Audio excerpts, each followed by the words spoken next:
उड़ी रघुकुल मन राहु, वेद विदित तह दशरथ नाऊ। महाराजा धीराजा चक्र चूड़ामणि अवध नरेश महाराज जी की जय हो, जय हो, जय हो। प्रसन्न रहिए महामंत्री, कहिए महामंत्री सुमंत, इस अयोध्या नगरी के राज के क्या शुभ समाचार है महामंत्री? महाराज, महाराज राज में सब प्रकार से है आबादानी, सिंह और बकरे पी रहे हैं एक घाट पर पानी, सारी प्रजा आनंदित है। महाराज आप जैसा राजा पाकर के अयोध्यावासी बहुत प्रसन्न हैं। महाराज आपके रहते प्रजा को कैसे कष्ट हो सकता है? सत्य कहते हो महामंत्री। आज्ञा महाराज। परंतु जहां तुम जैसा महामंत्री सुंदर मंत्रणा देने वाला महामंत्री सुमंत हो, उस राज के तो संचालन की कहना ही क्या है महामंत्री। परंतु तुमने कहा गाय और सिंह और बकरी एक घाट पानी पी रहे हैं, इसके लिए राजाओं को बहुत कठिन परिश्रम करना पड़ते हैं महामंत्री। सत्य है महाराज, क्योंकि कहा गया है जास राज प्रजा दुखारी, सो नृप अवश्य नरक अधिकारी। सत्य है महामंत्री, जिस राजा के राज में प्रजा दुखी है वह राजा कभी सुख नहीं पाता है महामंत्री, वह राजा नरक का गामी होता है।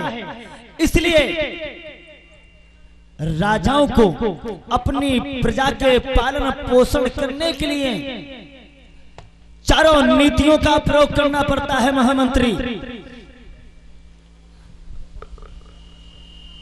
महाराज बताएं वह कौन कौन सी नीतियां हैं जो राजा के लिए अति आवश्यक हुआ करती हैं?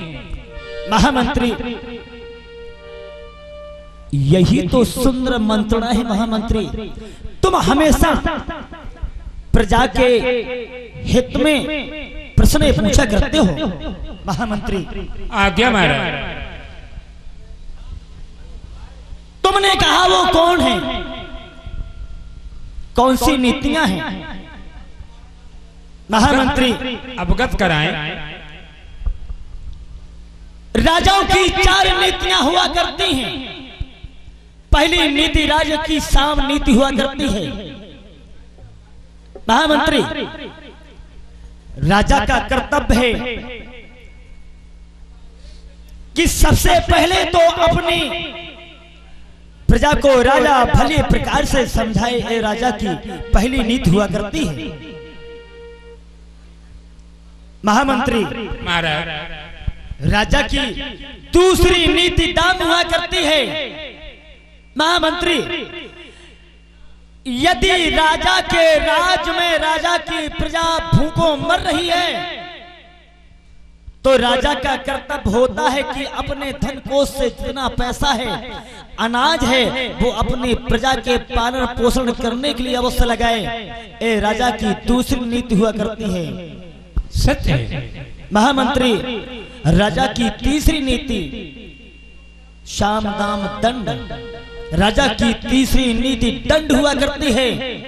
यदि कोई भी वो दंड व्यक्ति, चाहे वो राजा का पुत्री क्यों ना हो, यदि वो प्रजा को सताता है, कोई अनुचित कार्य करता है, तो राजा का कर्तव्य होता है कि वो उसको कठोर से कठोर दंड दे, ताकि ऐसा कदम कोई भी व्यक्ति ना उठाए कि प्रजा को कष्ट हो।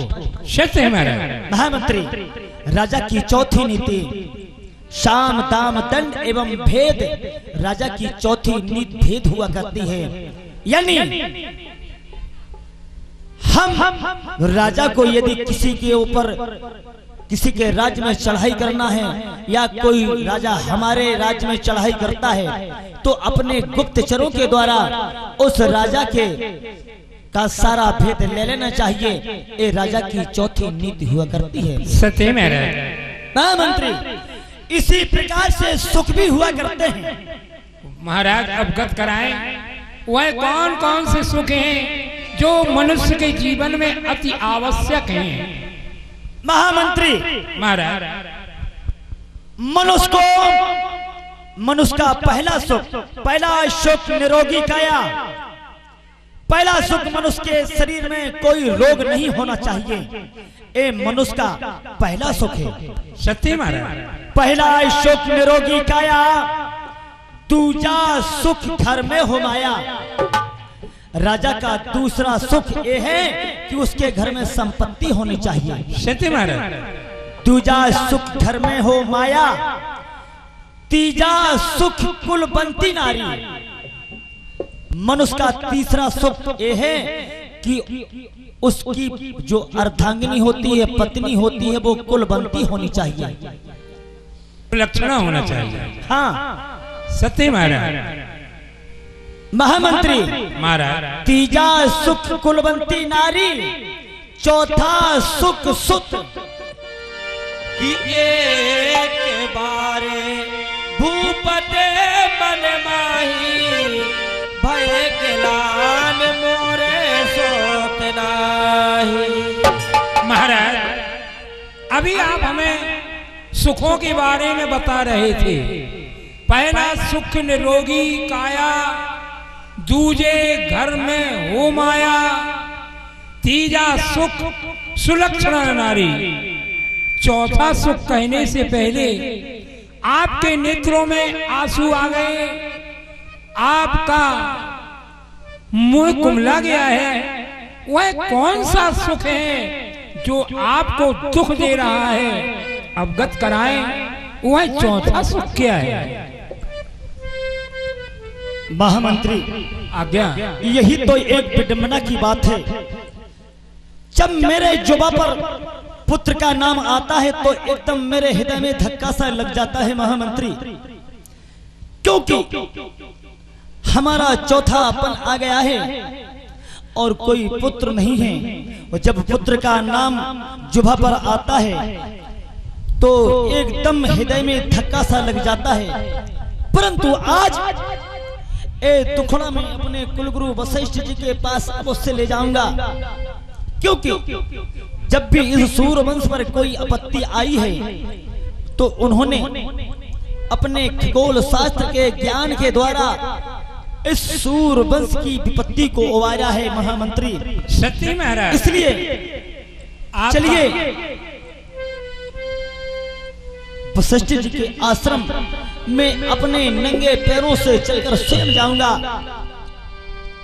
गुरु ग्रह गयो तुरत महपाला, चरण लाग कर विनय विशाला।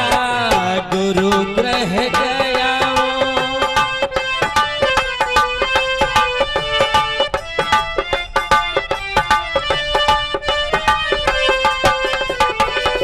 गुरु ग्रह गया तुरत महपाला, चरण लागे करे विनय विशाला। गुरु ग्रह गया